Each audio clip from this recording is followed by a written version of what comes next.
restored. CJ? Yeah, firstly, my sincerest apologies on behalf of Betty Michelle. She knew she was going to Polokwane this morning. And she was certainly intending to be back here to address you, and I'm sure you would have much preferred to listen to her than to me. But these things happen, and as Chris indicated, the nature of her task was a really disillusioning task.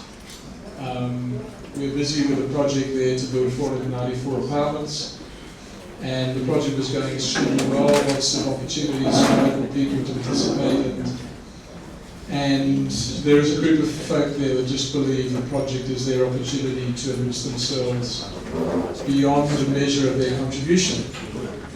So she extends her formal apologies to this community of people, and please do accept those apologies.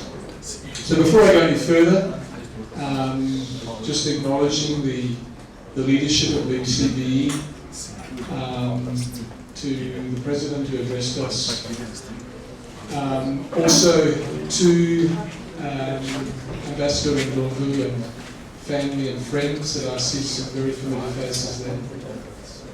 Certainly greetings to yourselves, and yeah, let's continue to recognise the sponsors of this organisation. It is through their graciousness and their commitment to the ideals and values of the BBCBE, which is strongly supported at Mateo. We just continue to give you our thanks and our encouragement to keep on doing and offering that support. When Nettie phoned me this afternoon to say, Tim, look, things have taken a turn for the worse, I'm not going to get there, I started then to rapidly think about what to say to this gathering, and maybe just to continue to echo the words of Mr. Gianni in relation to, and the President as well, in relation to this phenomenal network of people that I know Dr. T was passionate about, that in an industry as demanding as the construction industry, you need friends. You need people that you can go and talk to about problems. You need people that you can call on when there's difficulty. And you just need people that can recognize what you're talking about when you're sharing some of the difficulties you're going through. And I know that in her heart, to continue to see this gathering would be really enriching. So, yeah, let me just begin by echoing those words. Let us, what I've learned as an Australian living in Africa for 40 years, is this word of winter. It means, looking out for each other, not just for yourself.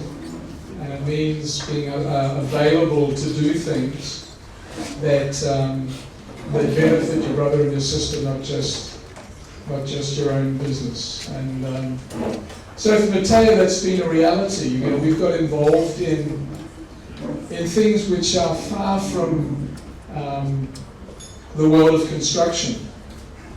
I mean, I've just got back from Peru, where Sis Happy and I and four other ladies were busy climbing to Machu Picchu to really just continue to raise money for the financing and support of young black secondary students who find themselves wanting to go further in the world of tertiary education but not having the resources to do so. And with Dr. T around, there was no opportunity to just be narrowing your focus and purely focusing on things which relate to civil engineering, quantity surveying, accountancy, etc. But you had these demands to actually look beyond those boundaries and to really take them seriously. And the reality is, it's amazing the multiplying factor that comes into play when a lot of people get behind a really good idea. And so our journey at Mateo with Dr. T was about experiencing these other things in life which just enrich your living space. So, as I talk about Dr. T, briefly, I'm really going to be talking about it on the basis of the investment that she deposited in the lives of those that she encountered. And I know for myself that was a phenomenal space, because I look around and I even look at our table. There's also a few members of the golfing fraternity that represented us on the golf course. There are people that just happened to meet Dr. T at a point in time in their lives, and it was a marriage which set them on a course to actually fulfill their career aspirations, but also to broaden and to open their minds to what possibly wasn't something that they were considering. And so life at Matteo is not just about building things. It's about, being available to enrich the lives of those that you come in contact with. So that doesn't mean a whole lot of people that have moved into a whole lot of houses. It does mean a whole lot of school children that have had the opportunity to attain an education in schools that we've built. But in the industry, we've found that there's been a whole lot of young people that had aspirations to build a business, and were prepared to go the whole 9 yards to make it happen. I think we've all touched sides with people that wanted the opportunity while there was a project in town to actually earn a bit of money on the side. But we've found as we've walked along that there's those that construction's in their blood. Construction and building is something that they want to do as a primary focus. And it's been those folk that it's been wonderful to walk a road with.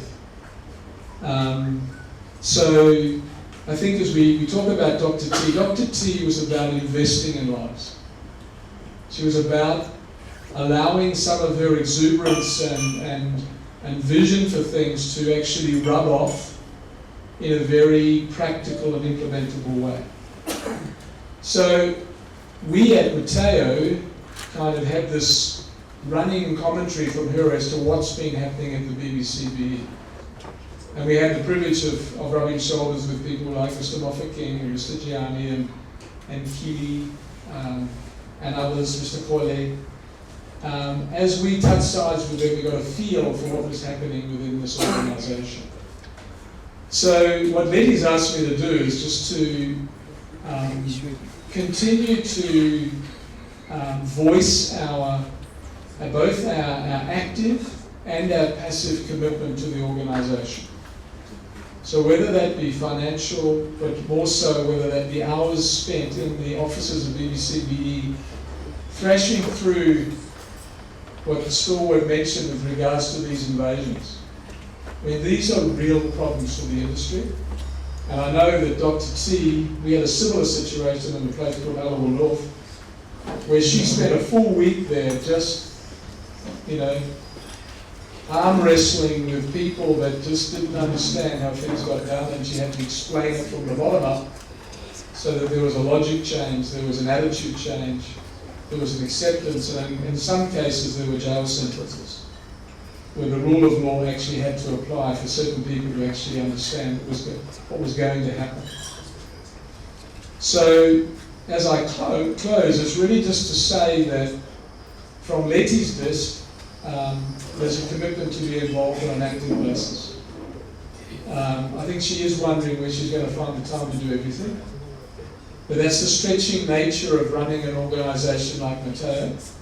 And it's the stretching nature of being involved in a brotherhood, a sisterhood like the BBCBE.